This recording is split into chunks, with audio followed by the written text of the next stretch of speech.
Welcome back to Momentous Struggle.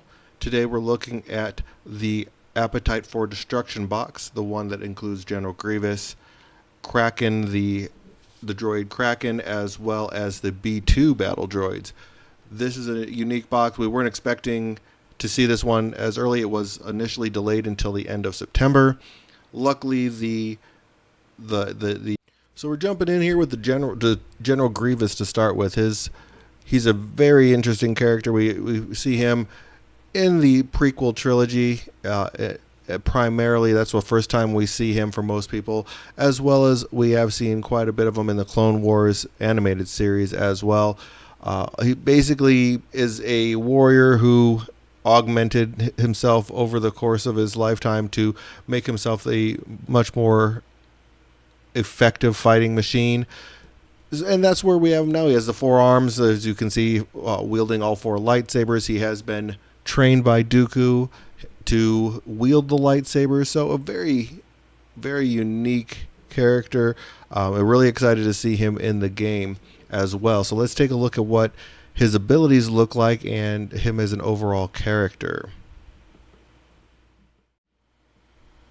So General Grievous is a 8 squad point 3 force unit, so pretty standard for most of the primary units that we've seen. He is a single primary unit by the name of General Grievous.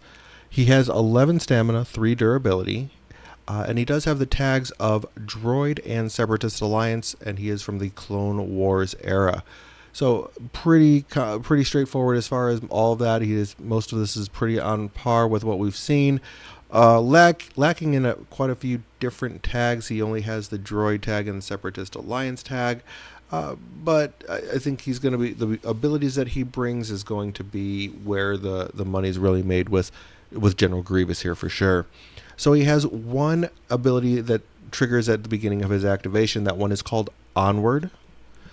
And Onward basically reads, at the start of this unit's activation, choose another allied battle droid character within range 4. The chosen character may dash. So a nice way to move a battle droid into a better position than they are already in. If you end up getting him early in the game, you can end up moving one of them forward. Keep in mind, this is a character, not a unit. So if you're taking if you're trying to move, say for example, any of your supporting units like the B1s, the B2s, or the Magna Guard, you're only moving one of them, not both of them. He also has one active ability. This one costs 1 force. It is called Scuttle. Characters in this unit have scale until the end of the turn. One character in this unit may advance. So you're getting another full movement out of General Grievous here, and he's able to scale. So the moving up any type of elevated terrain is not going to impede that movement. So really nice there, being able to get him moved into place. So basically he is going to get 2 full long movements if you will want to spend the force to do so on his activation. So really, really mobile character. I do like that a lot, where you can just kind of put him anywhere you need to, even on your first activation of him. And then Grievous has one reactive ability as well, as I have been trained in your Jedi arts. This one does cost 2 force, so it is going to be a little bit pricey, but I think it pays for itself as long as you're utilizing it at the right time.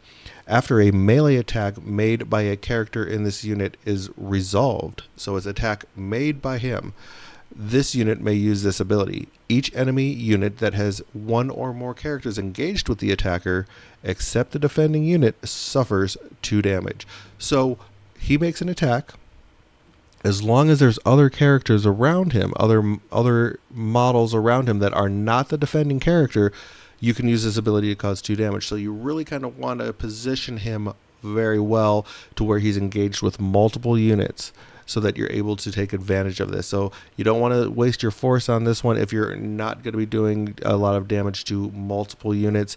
You really want to take advantage of spreading this around. So if you can position him in a way where he's engaged with, say, 3 different units, attacks 1, and then uses this 2 force to do that, and puts 2 damage on 2 different units, that would be fantastic. But so it's a matter of making sure you're using the right placement with Grievous in this particular situation. And then he has 2 innate abilities, one being Appetite for Destruction. After this unit makes a combat action, choose an allied battle droid supporting character within range 3. The chosen character may dash. Then the character makes a 5 dice attack targeting one of the same enemy characters within range and line of sight.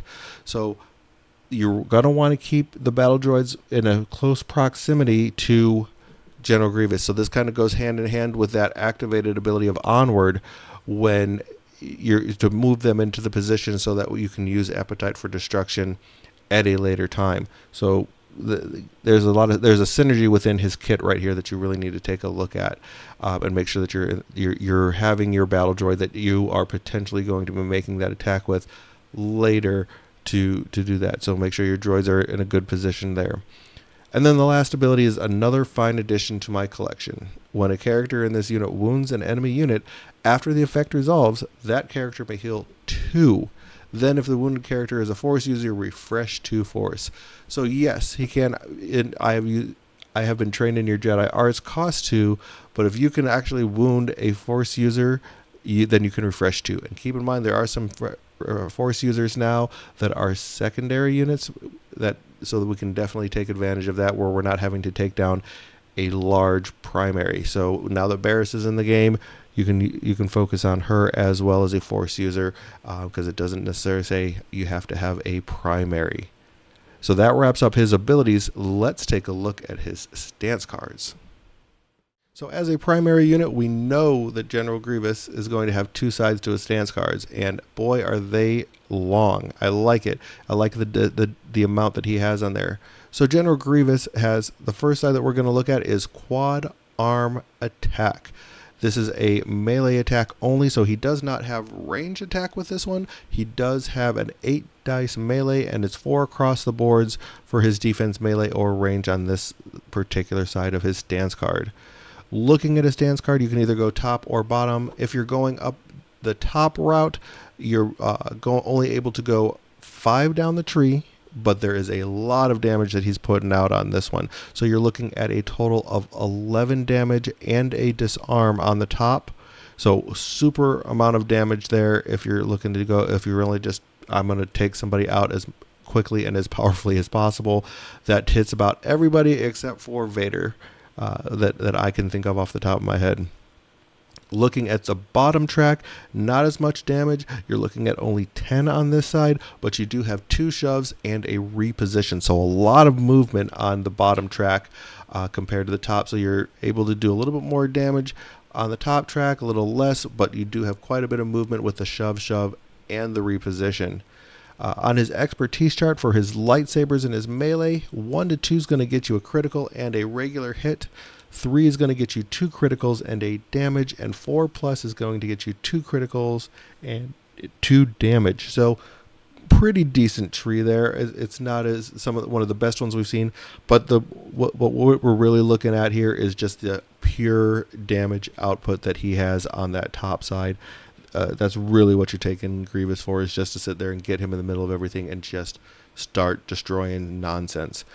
His expertise chart is not the greatest, but again, he's only rolling 4 dice, so he's going to be a little easy to kind of put damage into just because of the lack of dice that he's rolling on defense, especially on this side. But 1 is going to get you 1 block, 2+ is going to get you 2 blocks. So pretty, it's pretty much, this is just the straight offensive side of his card. You're just going to try and kill something when it comes to this particular one. So let's go ahead and take a look at the other side of his stance card and see what that has to offer. So this stance card is a little more on the defensive side, as you can see just right from the start, but this one does actually have a range attack as well. So this one is his Cunning Warlord. It has a range 5 ranged attack, and that one will do 7 dice, and then he has a melee of 6, and then he has his 2, both of his defensive dice are going to be 5 across the board. So this is a little more of the defensive focus. This is probably where you're looking at wanting to start your card at when you're starting the game. You have a little bit more defensive dice. You have that range attack. So if he ends up popping up earlier than you're expecting, you can move him in attack, and he has that double move to kind of get to the point where he can make a good ranged attack for you there.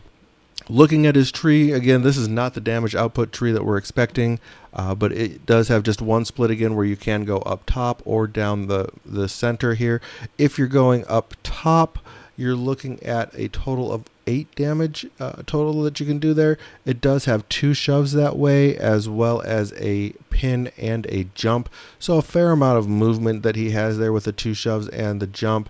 But I think if you're looking at a little bit more damage, you're definitely looking at that on the other side as well. So if you go down, you're looking at a total of 7 damage.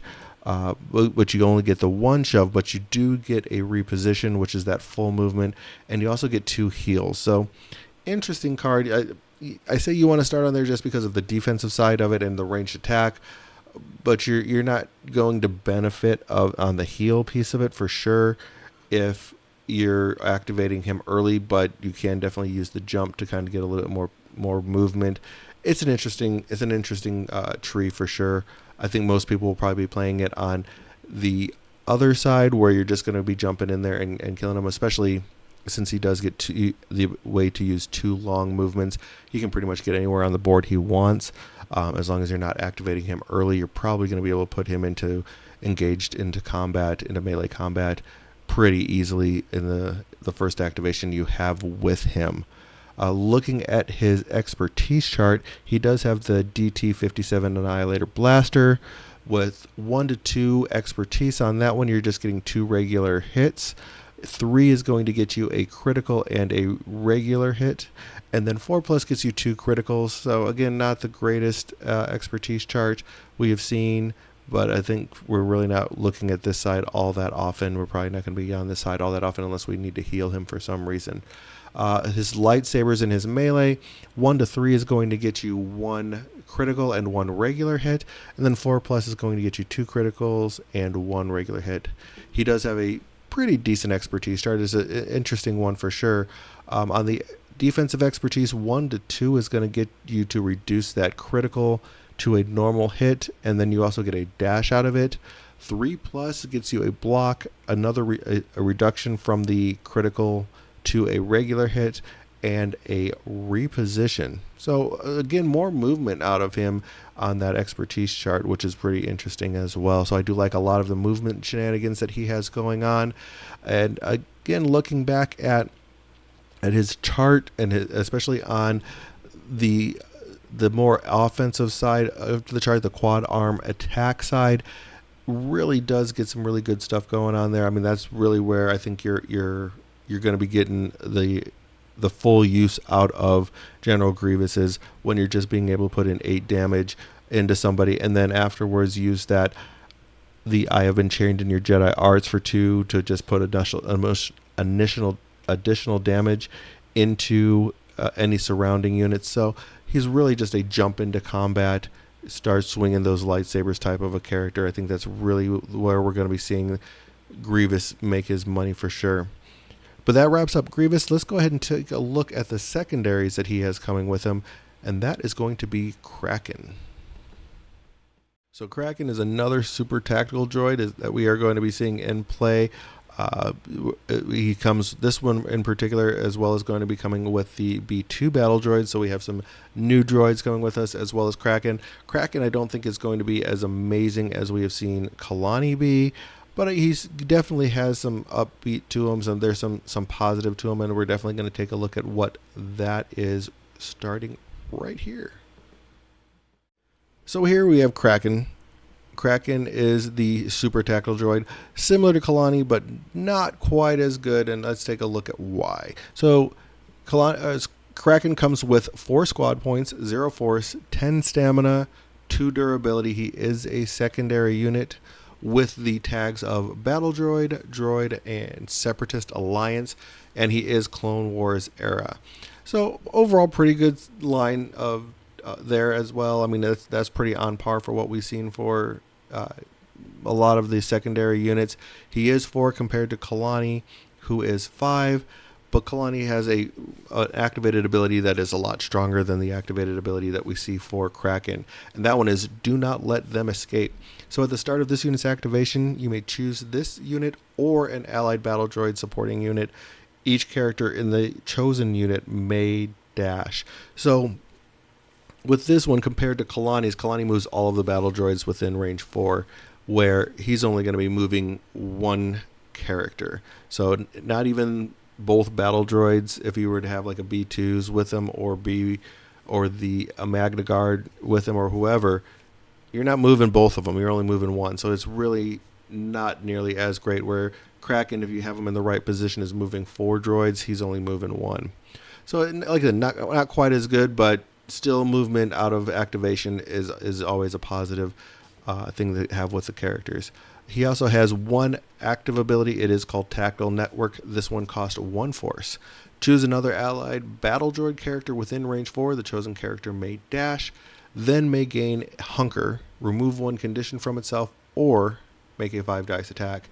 So again, it's a dash, and then one of the following abilities give it a Hunker token so that it can benefit from cover, remove 1 condition from itself, which can always be very powerful. And again, this is battle droid, so that is going to be a positive thing for one of the big, because of all of the wonderful synergies that we see. So definitely a great ability there. I do always like having those particular abilities available for being able to do an out of activation attack or something along those lines. And just like we're going to see on the stance tree, just like with Kalani, this is something that's going to come up on the stance tree as well. So definitely a great ability. And then he has 2 innate abilities. The first one is Complete Analysis. When you spend force to place this unit into reserve, you spend 1 less. So as long as he's not injured, just like with Kalani, you can put him into reserve for basically for free right off the bat. So you can get away with not activating him when you want to, and you don't have to. It is not going to be a detriment to your force pool in any way. And the last one is Conqueror's Resolve. When a character in this unit is contesting 1 or more active objectives, it has Protection and Steadfast. So 2 really good keywords there that come into play. So definitely a good person to put on a point. It's not the same way with Kalani, where Kalani you kind of want to have him in the back, guiding everyone around. You're a little bit more comfortable to put him up front because of his protection and steadfast that he has when on a active objective. So definitely worthwhile to move him a little farther up the battlefield, not have to keep him hanging back like primarily I like to do with Kalani, because I like Kalani in a position to where he can be around all of the battle droids and maybe not right up in the middle where he's going to be the center of attack, because a lot of people do like to target him because of just how great he is at moving everyone around. So that said, let's take a look at Kraken's stance tree and how we can utilize that during gameplay. So I do like looking at the stance tree that we have here for Kraken, the super tactical droid. He does have a range 5 attack, which is 7 dice, and he does have a melee attack that is 5. So you really do want him. He's best at range, not engaged. But if he is engaged the dice aren't the worst that they could be. But you definitely want to have him shooting at ranged at whenever possible. And then he has, for defensive dice, 4 across the board when it comes to those defensive dice. Looking at his chart, you have 2 starting positions. One is either going to give a pin or one is going to shove, and they're each going to do 1 damage. Then you can go pretty much straight down the middle here, doing 2 damage and a shove on number 2. You can split on the top one, in the step 3, where you're going to be able to do that activated ability, that active ability, or 2 damage going up if you decide to go up. In a lot of cases, you're probably going to be doing that active ability just to get that 5 dice attack off for free, but it just depends on where you are and how you're wanting, like what the particular situation is. Fourth one is going to be a shove again, and then another 2 damage if you make it to the end of the track there for the full 5. So best case scenario, you're looking at 7 damage. Worst case is if you make it to the end of the track is going to be 5. But there is a fair amount of movement. You potentially 3 shoves in there, so you can definitely get somebody moved off the point and move him on as well. So a potential for a fair amount of movement definitely with Kraken here. Looking at his expertise chart, he has the E5 blaster rifle. 1 expertise is going to get you 1 critical. 2 plus is going to get you 2 critical, or a critical, and 2 regular hits.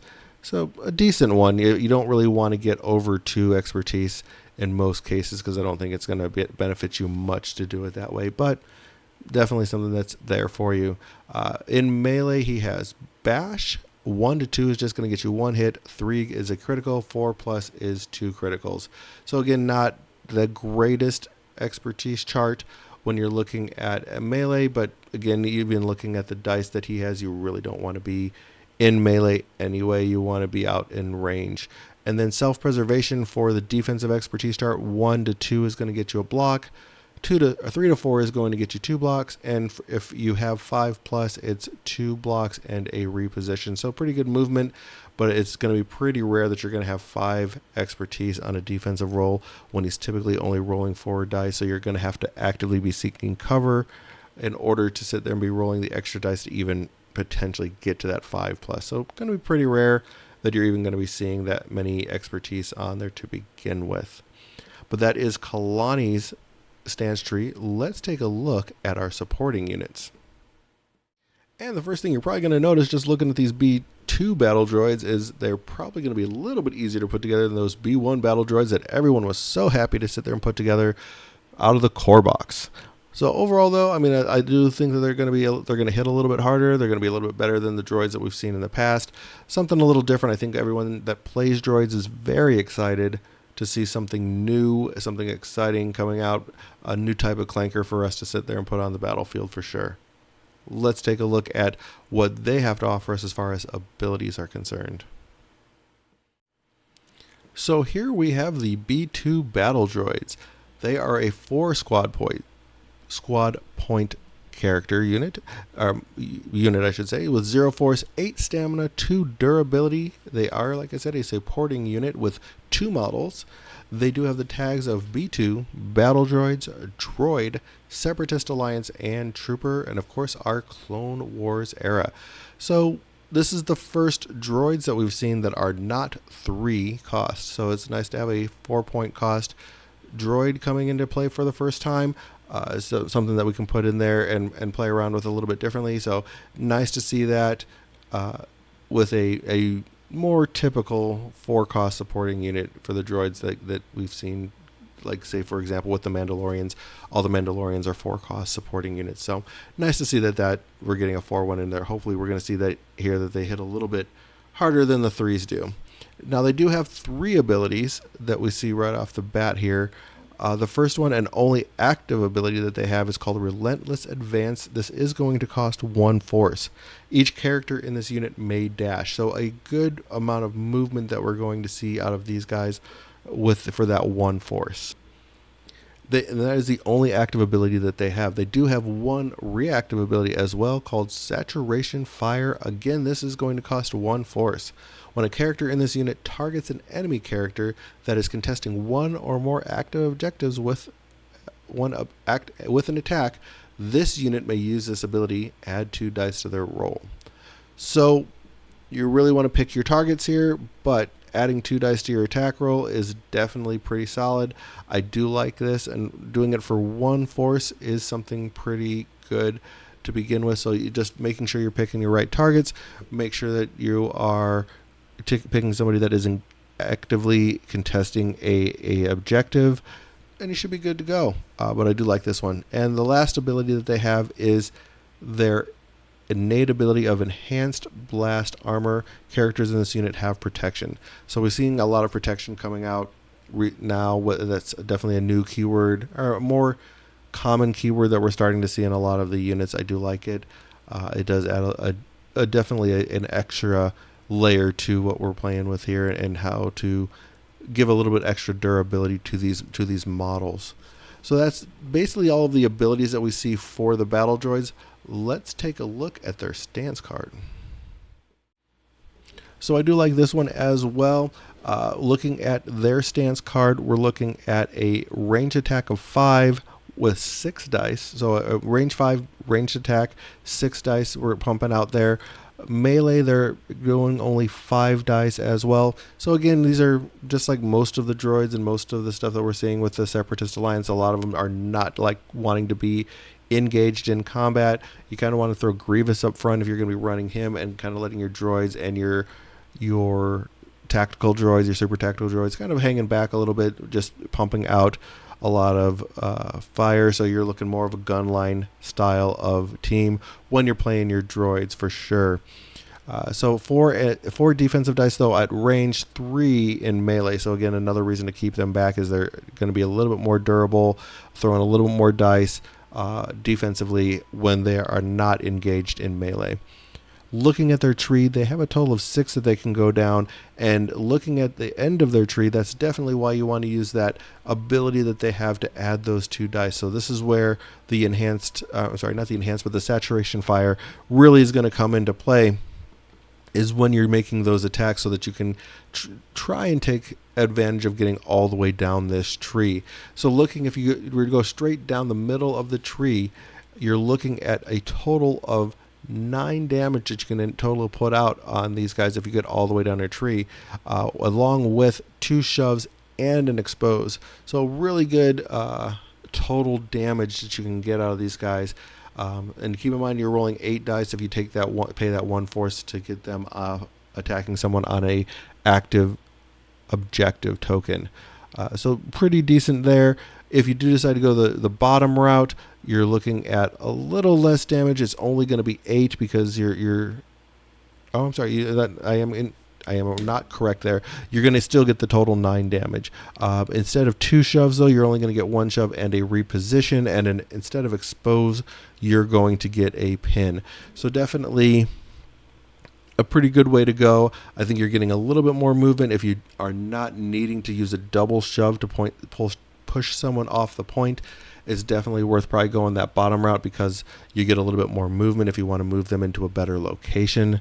Again, because you're really trying to take advantage of this gunline style of play with the droids, so you can move them to where they're in a better position to end up doing an attack or something along those lines. Looking at their expertise charts, we're seeing that's pretty typical for your supporting units. Their expertise charts are not the greatest. If they are at range, they have their wrist-mounted blasters. 1 just is a straight damage. 2+ is 2 damage. So not really wanting to see a lot. But again, if there's some way, if you spike like the perfect roll against the worst defensive roll ever, you could end up getting 9 damage on the tree as well as 2 additional damage on your expertise chart. So you could end up producing a lot of damage here. You're looking at basically a total of like 11 damage all the way down the tree if you were to get all the expertise. But again, that's a pretty hot roll and a pretty poor roll by whoever you're playing against if that were to happen. So highly unlikely that you're going to be able to put out that kind of damage at any point in time. But anything's possible. Their dice can do dice things for sure. Again, at melee, they're going to have their bash. 1 to 2 is only going to give you 1 success. 3+ is going to give you a critical hit. So again, not really wanting to be in range. You're just not, or in melee, you're really not getting a lot out of it if you're going to have them there.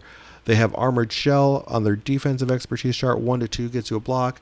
3 to plus is going to get you 2 blocks. So again, they're supporting units. They're not going to have the best. They're not going to do a lot, but they can, if they can get all the way down their tree, can put a lot of damage out. And the ability to potentially roll 8 dice does help you get there for sure. The one key problem I see there more than anything is the fact that you're not rolling a lot of dice, and if you're at ranged, you aren't getting any conversions to regular hits or critical hits. So it's just going to be straight damage. So sometimes you might actually prefer to have like a regular hit over the damage, because 1 crit, like if you needed that 1 hit just to get to that last that last level. That's 3 damage compared to 1 for a expertise. So again, I don't think you're really wanting to roll expertise with these guys. I think you're more wanting to roll just your regular hits and get as many successes down the line as you can. It's just not beneficial, it looks like here. But overall, I mean, that covers this box itself. I am super excited to see what this box has to offer us and how it ends up playing out. But I do like Grievous quite a bit. I like what he's bringing to the Droid and Separatist Alliance strategies. It's definitely going to be something new that we're seeing. It's not the typical unit that and playstyle that we've been seeing, but you are still going to be, with this box in general, going to be seeing a lot of the same gunline type of strategies that were in place before, kind of just hanging back, shooting.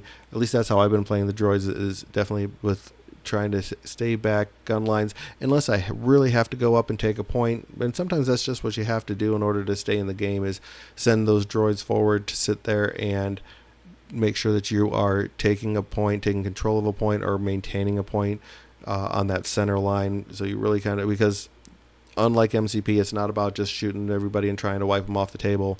That's not something that really happens a lot in this game. Definitely is something that we want to try and wound them so that they're not able to interact with the objectives, but it's definitely not the strategy that you're first going for with the battle droids themselves, is moving them forward to take that. But I do, like I said, like this box. Definitely a fun box for sure. Pretty excited to see how that all together plays out with these guys. But I do again want to say thank you for listening. Thank you for paying attention or tuning in and listening to what I have to say in regards to all of this. As always, if you do enjoy the content, like, subscribe, leave a comment on anything that I can do to definitely improve.